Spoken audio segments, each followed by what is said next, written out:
오늘 우리에게 주신 하나님의 말씀은 구약성경 출애굽기 3장 13절에서 22절까지의 말씀입니다. 이제 제가 하나님의 말씀을 봉독하겠습니다. 모세가 하나님께 아뢰되 내가 이스라엘 자손에게 가서 이르기를 너희의 조상이 하나님이 나를 너희에게 보내셨다 하면 그들이 내게 묻기를 그의 이름이 무엇이냐 하리니 내가 무엇이라고 그들에게 말하리이까.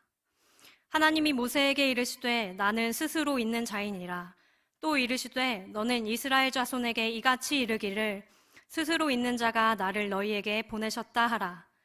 하나님이 또 모세에게 이르시되 너는 이스라엘 자손에게 이같이 이르기를 너희 조상의 하나님 여호와 곧 아브라함의 하나님 이삭의 하나님 야곱의 하나님께서 나를 너희에게 보내셨다 하라. 이는 나의 영원한 이름이요 대대로 기억할 나의 칭호니라. 너는 가서 이스라엘의 장로들을 모으고 그들에게 이르기를 여호와 너희 조상의 하나님 곧 아브라함과 이삭과 야곱의 하나님이 내게 나타나 이르시되 내가 너희를 돌보아 너희가 애굽에서 당한 일을 확실히 보았노라. 내가 말하였거니와 내가 너희를 애굽의 고난 중에서 인도하여 내어 젖과 꿀이 흐르는 땅 곧 가나안 족속, 헷 족속, 아모리 족속, 브리스 족속, 히위 족속, 여부스 족속의 땅으로 올라가게 하리라 하셨다 하면 그들이 내 말을 들으리니 너는 그들의 장로들과 함께 애굽 왕에게 이르기를 히브리 사람의 하나님 여호와께서 우리에게 임하셨은즉 우리가 우리 하나님 여호와께 제사를 드리려 하오니 사흘길쯤 광야로 가도록 허락하소서 하라. 내가 아노니 강한 손으로 치기 전에는 애굽 왕이 너희가 가도록 허락하지 아니하다가 내가 내 손을 들어 애굽 중에 여러 가지 이적으로 그 나라를 친 후에야 그가 너희를 보내리라. 내가 애굽 사람으로 이 백성에게 은혜를 입히게 할지라 너희가 나아갈 때에 빈손으로 가지 아니하리니 여인들은 모두 그 이웃 사람과 및 자기 집에 거류하는 여인들에게 은폐물과 금폐물과 의복을 구하여 너희의 자녀를 꾸미라. 너희는 애굽 사람들의 물품을 취하리라. 아멘.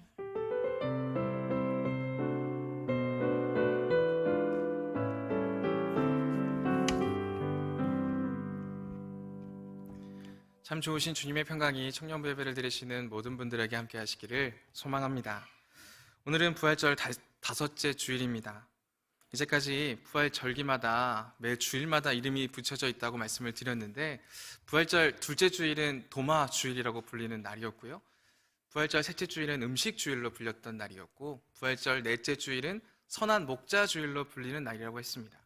그럼 부활절 다섯째 주일은 뭐라고 이름이 붙여졌을까요? 부활절 다섯째 주일은 좀 특별한 이름입니다. I am Sunday라고 불리는 날인데요. 예수님께서 나는 무엇이다 라고 말씀하셨던 그 구절에 따라서 I am 이라는 이름이 붙여진 주일입니다. 왜 이렇게 이름이 붙여졌는지 우리가 한번 돌아볼 필요가 있습니다. 예수님께서는 부활하신 다음에요, 여러 사람들을 만나시면서 평안을 전하셨고요, 의심했었던 도마를 바로 세워주셨고요, 또한 낙심하고 있었던 제자들에게 음식을 나눠주시면서 그들의 일상을 회복하게 하셨습니다. 그리고 어떠한 길로 걸어가야 하는지에 대한 선한 길로 인도해 주셨습니다. 여러 가지의 사건과 이적들을 통하여서 그들의 마음을 회복시키셨고 인도해 주셨다는 것입니다. 그리고 다섯 번째 주일, 그럼 그렇게 우리를 회복시키시고 인도하여 주시는 예수님은 과연 어떤 분이신가? 바로 그러한 모습을 묵상하는 날이 부활절 다섯째 주일의 날입니다. 그래서 보통 요한복음에서 에고 에임이라고 불려지는 그러한 본문들을 묵상하기도 합니다. 나는 세상의 빛이다. 나는 생명의 떡이다. 나는 부활이요 생명이다. 나는 길이요 진리요 생명이다. 나는 참 포도나무다. 나는 양의 문이다. 나는 선한 목자다. 라고 하는 말씀을 묵상하고요. 또한 요한계시록에 기록된 나는 알파요 오메가다. 라는 말씀을 묵상하며 예수님이 어떠한 분이신가 묵상하면서 예수님의 은혜를 받는 시간이 바로 오늘이라는 것입니다. 더불어서 구약 성경에서 하나님께서 나는 스스로 있는 자다 라고 말씀하셨던 부분과 연결 지을 수 있는 대목이 바로 그러한 본문이라는 것입니다. 그래서 예수님께서 하나님의 아들이시고 예수님께서 하나님의 사역들을 친히 이루어 주셨다라는 부분들을 함께 묵상하며 그 은혜를 나누는 날입니다. 우리도 오늘 말씀을 통해서 하나님이 우리에게 어떠한 분이신지, 예수님이 우리에게 어떠한 분이신지를 함께 나누고 그러한 신앙의 고백들을 할 수 있기를 바랍니다. 먼저 우리는 한 가지 돌아볼 필요가 있는 부분이 있습니다. 우리들에게 흑역사가 하나씩 있지 않습니까? 물론 나에게 흑역사는 존재하지 않아 라고 생각하시는 분들도 있을 것입니다. 근데 당장 제가 어떤 분을 딱 만나서 주민등록증 좀 보여달라고 이렇게 하면 선뜻 딱 보여주시는 분들이 얼마 없을 겁니다. 최근에 사진을 바꿨다거나 최근에 뭔가 이렇게 보정을 했다거나 하는 분들이 아니시라면 사진을 굳이 이렇게 보여드려야 하냐 라는 식으로 말씀하시는 분들이 있을 거예요. 또 보통 여권 사진도 이렇게 잘 보여주지 않으시려고 해요. 여권 사진도 막 급하게 찍어가지고 보정 없이 막 이렇게 찍다 보니까 여권 사진도 잘 보여주지 않으시려는 분들이 참 많이 있습니다. 저도 주민등록증을 보면요, 제가 대학교 1학년 때 찍었던 사진이에요. 근데 그때 사진이랑 저랑 많이 다릅니다. 제가 라식 수술을 했기 때문에 안경을 지금 쓰지는 않는데 그때는 안경도 썼었고요. 또 이제 안경을 쓰다 보면 눈은 더 작아지고 또 볼은 더 거대해 보이는 약간 이러한 부작용이 있지 않습니까? 그러다 보니까 민증 사진을 저는 일단 민증을 아예 빼놓고 다닙니다. 최근에 찍었던 주민등록증 사진, 그 운전면허증 사진만 딱 가지고 다니고 그러한 부분들을 다들 하나씩 가지고 있지 않습니까?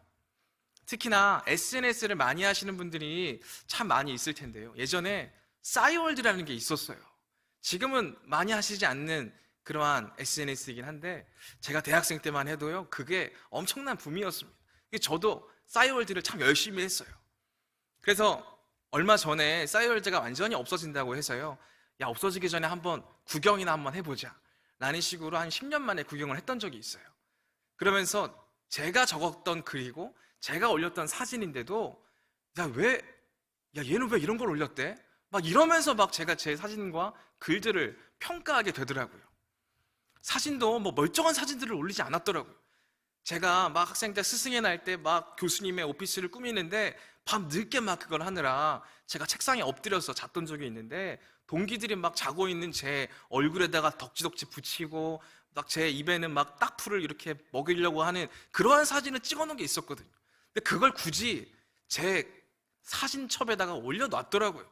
왜 그랬는지 지금도 이해가 잘 되지 않아요. 그리고 글도 막 써놨는데요, 막 이런 글들을 써놨어요. 내 마음에는 모순이 들어가 있다. 교만과 자신 없음이 그것이다. 이러한 내 마음은 어떻게 해야 할까? 막 이런 글들을 막 적어놨어요.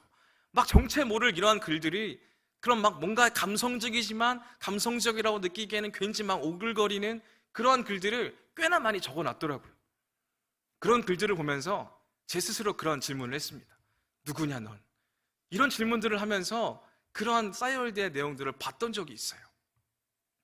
야, 그 당시에 난 도대체 왜 이랬던 걸까? 이런 생각들을 해보았다는 것입니다. 지금 이 자리에 계신 분들도 그러한 경험들이 있지는 않으십니까? 아니면 그때의 그 모습은 그냥 잊혀진 상태로 그냥 끝나셨습니까? 우리가 흔히 중학교 2학년 애들을 보면 그런 얘기들을 하지 않습니까? 중2병이라는 이야기를 하면서 쟤도 혹시 중2병 걸린 애들이 아닌가? 라고 우리가 바라보지 않습니까? 근데 그 말을 하는 당사자는 중2병이 걸렸을 때를 기억하십니까? 사춘기였을 때 얼마나 심했을지 본인 스스로는 잘 기억해내지 못할 때가 많이 있다는 것입니다.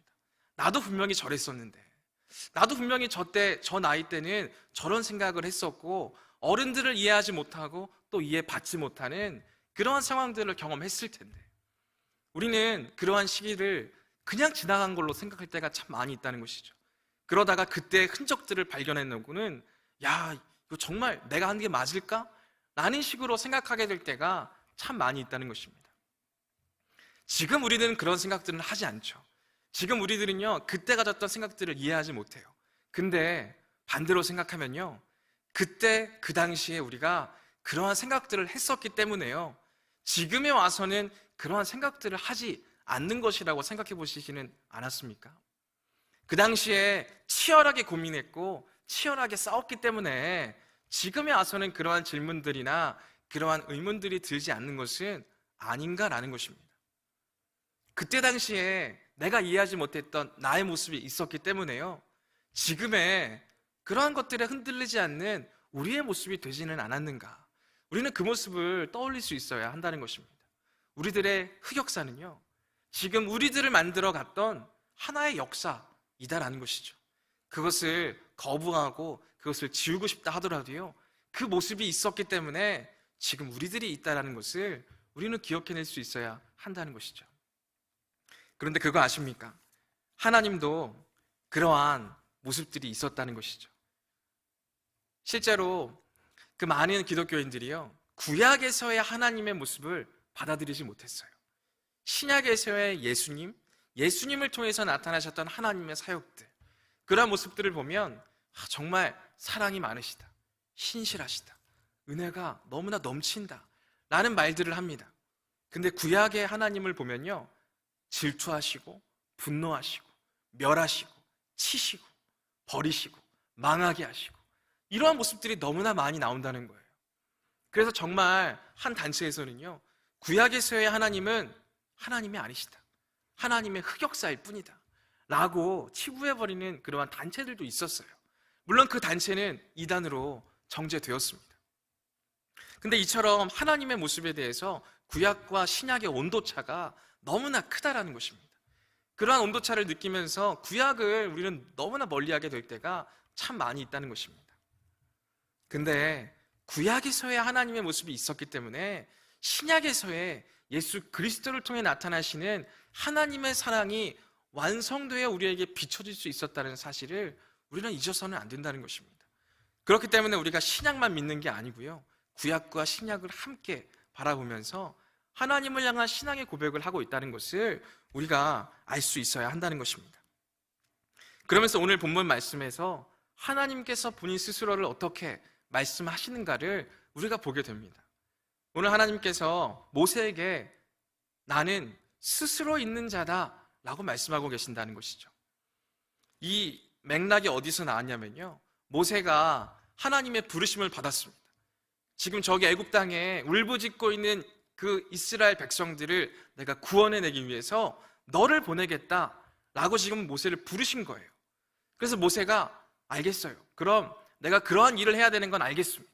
근데 저 사람들에게, 이스라엘 백성들에게, 혹은 이제 이스라엘 백성들을 빼내기 위해서 애굽 관리들을 만나야 할 터인데 내가 도대체 누구에게 보내심을 받았는지 어떻게 이야기해야 하냐고, 당신은 도대체 누구시냐고 라고 질문했던 그러한 부분이 되어지는 것입니다. 그러한 부분에서 하나님께서 모세에게 그렇게 말씀해 주시는 거예요. 나는 스스로 있는 자다. 우리는 이 말씀을 보면요, 별로 이렇게 이질감이 느껴지지 않아요. 스스로 있는 자라고 했을 때 하나님과 우리는 동일시해서 생각할 수 있어요. 근데 다른 번역으로 보면요, 나는 스스로 있는 자다라고 말씀하시는 부분이 이렇게 번역이 됩니다. 나는 곧 나다 라고 말씀하시는 부분이에요. 이 부분이 굉장히 재밌게 느껴지지 않습니까? 하나님, 당신은 도대체 누구십니까? 라고 물어봤는데 나는 나야 라고 답변해 주고 계시는 거예요. 아니, 그게 아니라 내가 이제 이스라엘 백성들도 설득해야 되고 애굽에 있는 관리들도 설득해야 하는데 도대체 당신을 뭐라고 설명해야 하냐고. 근데 하나님께서는 그러한 말씀에 나는 나야 라고 말씀해 주신다는 거예요. 전혀 이해가 되지도 않고 납득이 되지도 않을 만한 이름을 하나님께서는 지금 이스라엘 백성들에게 나타낼 이름으로 주고 계신다는 거예요. 그 말씀을 듣는 모세는 얼마나 황당했겠습니까? 아니, 좋은 이름 있잖아요. 이스라엘 백성을 구원해 내실 분, 애굽 백성들을 무섭게 떨게 하실 분, 뭐 이러한 이름이라도 주시면 내가 이스라엘 백성들을 설득하고 애굽 관리들을 향하여서 선포할 수 있을 터인데 나는 곧 나다 라고 말씀해 주시는 대목이 너무 허탈한 그런 답변으로 여겨지지 않겠느냐라는 것입니다. 근데 그 말씀을 통하여서 모세를 깨우쳐주고 계신 거예요. 너가 정의 내리고 싶고 너가 납득을 하기 위해서 또한 선포하기 편한 이름을 주시는 게 아니라요, 그 이름에 갇혀 계신 분이 아니라요, 그 위에 계신 분이라는 것을 알게 하신다는 것이죠. 그러한 정의에, 그러한 개념에 갇혀 계시지 않는 분이 하나님이시라는 거예요. 하나님을 하나님 그 자체로 보라는 거예요. 어떤 위기에서 나를 구원해 주실 분, 뭔가에 억눌려 있는 데에서 나를 풀어주실 분, 이러한 개념에 갇히기를 원하시지 않았다는 것입니다. 그러한 모습들은 이전에도 많이 있었어요. 이전에도 많이 있었지만 늘 그러한 개념에 갇혀서 하나님을 하나님으로 바라보지 못했던 그러한 이스라엘 백성들이 있었다는 것입니다. 아니, 그러한 개념 안에 갇히게 될 때 또 다른 신들을 찾게 되고 또 다른 신들을 믿게 되는 이스라엘 백성들의 모습이 있었다는 것이죠. 그래서 하나님께서는 모세에게 말씀하실 때 그러한 개념으로 갇히지 않는 말씀을 하신다는 것입니다. 나는 곧 나다 라고 말씀하시면서 지금 하나님에 대해서 그러한 개념에 갇히지 않기를 원하셨다는 것입니다. 전에 한 청년에게 그러한 질문을 들었던 적이 있습니다. 성경 통독을 쭉 하고 있대요. 성경 통독을 쭉 하고 있는데 이 부분이 굉장히 재밌게 느껴진대요. 그래서 어떤 부분이 그러냐 라고 말했더니 하나님께서 이스라엘 백성들에게 말씀하실 때 그렇게 말씀하셨던 부분이 굉장히 재밌었대요. 그 부분이 뭐냐라고 했더니 나는 인자가 많고 자비가 많고 은혜로우며 진실이 많다 라고 자신을 소개해 주는 부분이 너무 재밌게 느껴졌대요. 아니, 그러한 말로 왜 자기 자신을 소개하시는 거냐고. 아니, 그렇게 하지 않아도 그냥 하나님을 하나님으로 바라보면 되는데 왜 괜히 인자가 많고 자비로우시며 은혜가 많고 이런 말로 왜 설명하셔야 하냐고 라는 질문을 했던 청년을 만났던 적이 있습니다. 근데 그 말을 들으면서 정말 저도 그제서야 생각을 했어요.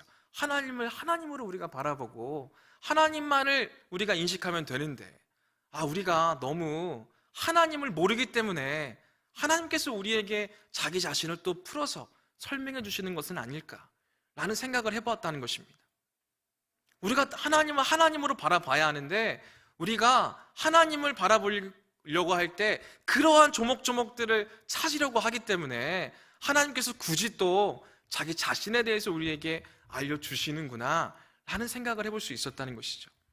예수님께서도 요한복음에서 나는 세상의 빛이다, 나는 생명의 떡이다, 나는 양의 문이다, 선한 목자다, 부활이요 생명이다, 길이요 진리요 생명이다, 나는 참 포도나무다. 왜 이렇게 많이 설명을 하실까? 그냥 예수님을 예수님으로 바라보기만 하면 되는데 왜 굳이 자기 자신에 대해서 여러 가지의 정의를 늘어놓으실까? 그렇게 바라봐야만 하는데 그렇게 바라보지 못하는 연약한 우리들을 위하여서 하나님께서는, 예수님께서는 자기 자신에 대해서 여러 가지의 모습으로 또 설명하고 계신다는 것이죠. 근데 핵심은 이거라는 거예요.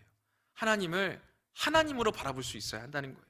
예수님을 예수님으로 바라볼 수 있어야 한다는 것입니다. 어떤 사건과 내게 어떠한 유익을 주는지에 갇혀버리게 될 때 우리는 하나님을, 예수님을 너무 좁게 바라볼 수밖에 없기 때문에 그렇다는 것이죠. 그럼에도 불구하고 우리에게 여러 가지의 이름으로 나타내 주시는 건 우리의 연약함을 아시기 때문에 그렇다는 것입니다. 그렇기 때문에 우리가 다시금 하나님을 하나님으로 바라볼 수 있기를 바랍니다. 내 상황과 여건에 맞춰서 그 상황과 여건을 이겨낼 수 있게 하시는 분이 하나님이시다라는 그러한 개념이 아니라요, 내가 지금은 넘어질 수 있어도, 무너질 수 있어도, 고난당할 수 있어도, 어려움이 있을 수 있어도 내가 믿는 하나님은 하나님이시기 때문에 가장 좋은 길로 이끌어 주실 것이다 라는 그러한 믿음으로 우리가 하나님을 바라볼 수 있기를 바랍니다. 예수님도 그러한 모습으로 제자들에게 나타나셨던 거예요. 예수님의 죽으심 이후에 낙심했고 두려워했고 도망쳤던 그러한 예수님의 제자들을 찾아가시면서 예수님 되심에 대해서 드러내신 거예요. 연약하고 부족하기 때문에 그들이 이해할 만한 언어로, 이해할 만한 그러한 상황으로, 여건으로 그들을 이끌어 가셨다는 사실을 우리는 잊지 않을 수 있어야 한다는 것입니다. 그럼에도 불구하고 우리가 계속해서 연약하고 무너질 수밖에 없는 것은요, 하나님을 하나님 되심으로 바라보지 못하는 것은요, 반대로 생각하면 우리가 우리를 우리 자신으로 바라보지 못하기 때문이지는 않습니까? 오늘 말씀을 하나하나 쭉 읽다 보면요, 나는 나다 라고 말씀해 주시는 그 대목이 다르게 읽히기 시작합니다. 나는 나다, 그리고 너는 너다 라는 말씀으로 우리가 받을 수 있다는 것이죠. 우리는 너무나도 우리 스스로를 잃어버리고 있다는 것입니다. 우리 스스로에 대해서 제대로 정의 내리지 못할 때가 참 많이 있다는 것입니다. 내가 보여져야만 하는 나, 그렇게 행동해야만 하는 나 스스로를 잃어버리고요, 세상 가운데 나타내지는 나로 나를 생각할 때가 있다는 것이죠. 신입사원으로 회사에 처음 들어가시는 분도요, 지금 그냥 있는 그대로의 나로서 행동하면 되는데 상사가 좋아해야 하는 나, 상사에게 잘 보여야 하는 나, 이 회사에 잘 적응해야만 하는 나로 나를 정의해버릴 때가 너무나 많이 있다는 것입니다. 그래서 나 스스로를 잃어버리게 될 때가 너무나도 많이 있다는 것이죠.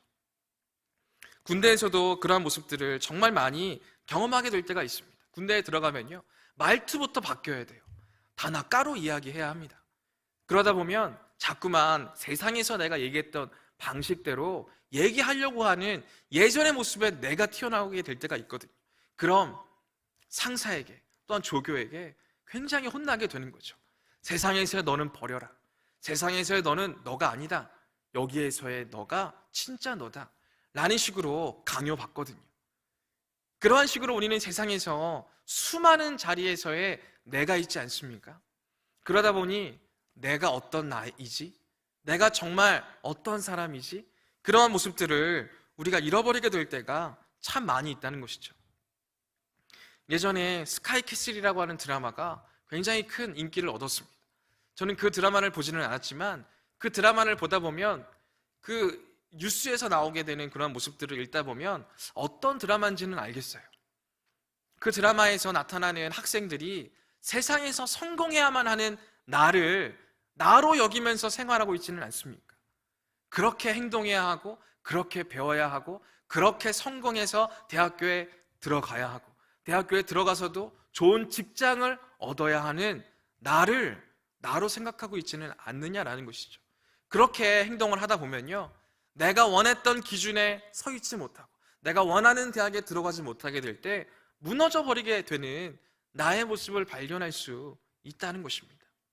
근데 그게 비단 드라마에서의 모습만은 아니죠. 우리들도 세상을 살다 보면요, 그러한 모습의 나를 나로 생각하게 될 때가 너무나도 많이 있다는 것입니다. 내가 어떤 사람이지? 지금 여기에 있는 분들도 자기 자신을 다른 누군가에게 설명해 보세요 라고 했을 때 명확하게 설명할 수 있는 분들이 얼마나 많이 있겠습니까? 내가 진짜 어떤 사람이지? 내가 정말 어떠한 성격의 사람인 거지? 저도 제가 MBTI를 물어보실 때마다 그 MBTI에 내가 맞는지 의심이 될 때가 있어요. 내가 되고 싶어 하는 사람의 성격의 사람이 내가 말하는 MBTI의 사람인 건지, 아니면 지금 내가 그 사람이 맞는 건지, 제 스스로도 헷갈릴 때가 참 많이 있다는 것입니다. 내가 정말 어떤 사람이지? 내가 어떤 사람인지를 생각하게 됐을 때 회사에서의 나, 다른 공동체에서의 나를 떠올릴 때가 참 많이 있어요. 근데 그게 진짜 내가 맞나? 우리 가족과 함께 있을 때의 나, 근데 그 모습이 내가 정말 친한 지인들과 있을 때의 나와 같은 사람이 맞습니까? 너무나도 다른 그러한 삶을 살아가고 있는 나의 모습을 우리 스스로가 발견해낼 수 있다는 것입니다. 그렇게 우리는 우리 스스로를 잊어버리게 될 때가 참 많이 있었다는 것이죠. 그러한 우리들이었기 때문에요, 하나님을 하나님으로 바라보지 못했던 것은 아닙니까? 내 스스로가 세상에서 능력이 있어야 하는 나, 뭐든지 잘해야 하는 나, 성실해야만 하는 나, 그러한 모습으로 생각하기 때문에요, 하나님에 대해서도 우리가 그러한 개념으로 가두어 생각할 때가 많다는 거죠. 하나님은 무조건 나를 이로운 길로 이끌어 주셔야만 하는 분, 나를 무조건 어려움에서 이겨낼 수 있게 해야만 하는 분, 나를 잘 살아가게 해야 하는 분, 이러한 분으로 우리가 정의 내릴 때가 참 많다는 거죠. 모세도 그러한 자리에 있었다는 것입니다. 모세도 정말 애굽의 왕자로 살아가고 떵떵거리면서 살지 않았습니까? 그러다가 정말 자신의 동족이 애굽 사람이 아니라 히브리 사람이라는 것을 깨닫고 나서 자신의 동족을 돕기 위해 나섰다가 모든 상황들이 어그러지고 도망자 생활을 하지 않았습니까? 그러한 가운데 모세는요, 자기가 어떤 사람인지를 잊어버리고 있었다는 거예요. 내가 어떤 사람이었지? 나는 애굽의 왕자인 걸까? 도망자인 걸까? 내가 히브리 사람인 걸까? 애굽 사람인 걸까? 자기 스스로를 잃어버렸어요. 자기 스스로를 잃어버렸기 때문에 하나님에 대해서도 하나님으로 바라보지 못하는 거예요. 능력이 있으신 분, 그러한 분이 나를 이끄셨으면 좋겠다. 그러한 분이 나를 또 능력 있는 사람으로 세워줬으면 좋겠다. 내 스스로를 잃어버렸기 때문에 하나님을 바로 보지 못하는 그러한 모습들을 나타내고 있었다는 것입니다. 그렇기 때문에 하나님께서는 모세에게 말씀하신 거예요. 나는 나다. 너는 너다. 도망자인 너가 아니라 모세, 그냥 나는 모세 그 자체를 보고 있다. 라는 말씀으로 오늘 말씀하고 계신다는 거예요. 그래서 모세는 그 잘 이해하지 못하는 모습들이 있었지만 그럼에도 걸어갔어요. 그러니까 우리가 다 아는 대로 출애굽기에서 이스라엘 백성들을 건져낸 사람이 모세이지 않습니까? 이스라엘 백성들을 그 누구보다도 훌륭하게 이끌었던 사람이 모세였어요. 모세는 자기 스스로를 잃어버렸던 사람이었지만 하나님께서 모세를 이끌어 주셨기 때문에 하나님을 하나님으로 바라보았기 때문에 모세 스스로도 나는 나다 라고 하는 그러한 자신감 가운데 그 사명을 감당할 수 있었다는 것이죠.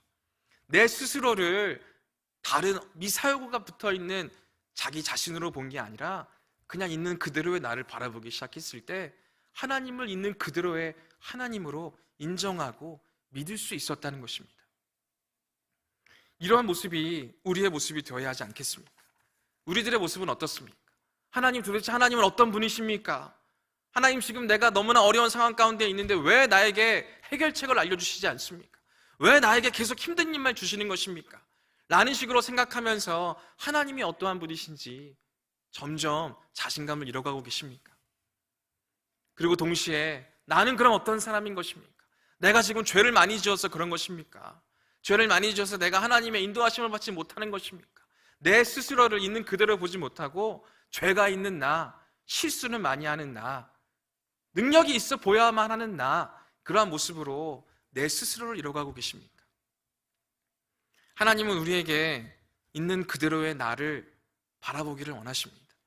죄인인 내가 아니라 하나님이 나를 있는 그대로 보시기 때문에 나도 있는 그대로 하나님 앞에 나아가기를 하나님께서는 바라시는 것입니다.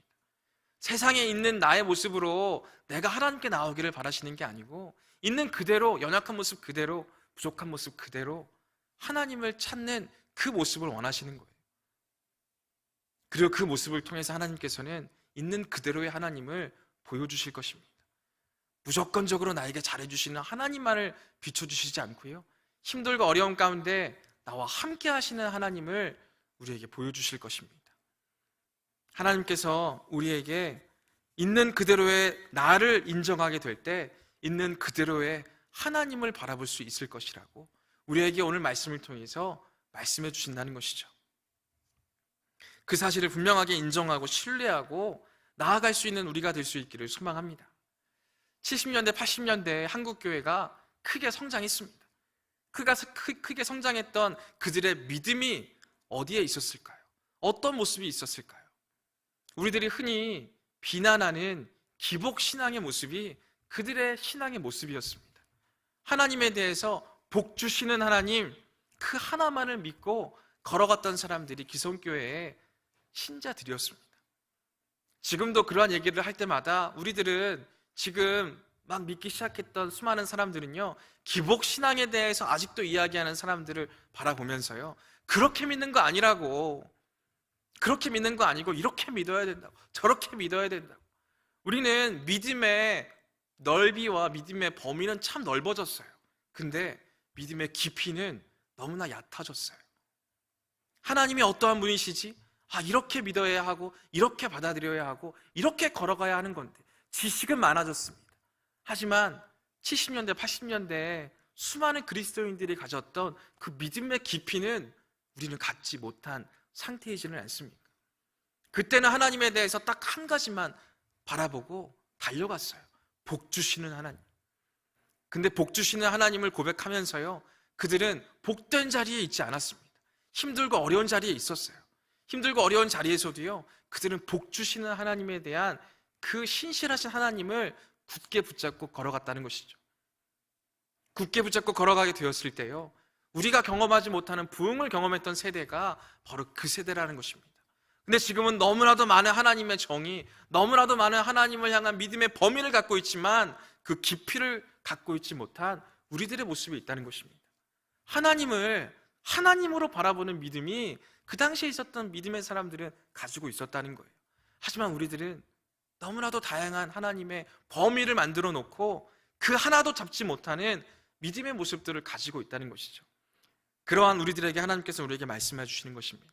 그 너무나도 넓은 범위를 다 가져가려고 하지 말고 하나님은 하나님이시다. 나는 나다. 너는 너다. 하나님을 하나님으로 바라보고 믿는 믿음을 가질 수 있는 우리가 될 수 있기를 바랍니다. 또한 하나님을 믿는 우리들도 나는 나다. 내가 죄가 많고 뭔가 실수가 많고 흠이 많고 이 모든 모습들의 나를 바라보지 말고 하나님 안에서 있는 그대로의 나, 여전히 부족하고 여전히 나약하고 어떨 때는 교만하기도 하고 어떨 때는 참 자랑을 많이 하기도 하지만 그럼에도 불구하고 나는 나다. 있는 그대로의 나를 바라보고 하나님 앞에 하나님 되심을 고백하며 그 믿음으로 걸어갈 수 있는 우리 모두가 될 수 있기를 소망합니다. 그러한 믿음이 있을 때 하나님께서는 정말 하나님 되심을 우리에게 보여주실 것입니다. 또한 우리가 잃어버리고 있었던 나 자신에 대해서도 깨닫게 해주실 것입니다. 그렇게 복잡한 믿음이 아니라 하나님과 함께 단순함으로 또한 하나님과 함께 동행함으로 기쁨의 날을 걸어갈 수 있는 저와 모든 분들 될 수 있기를 간절히 소망합니다.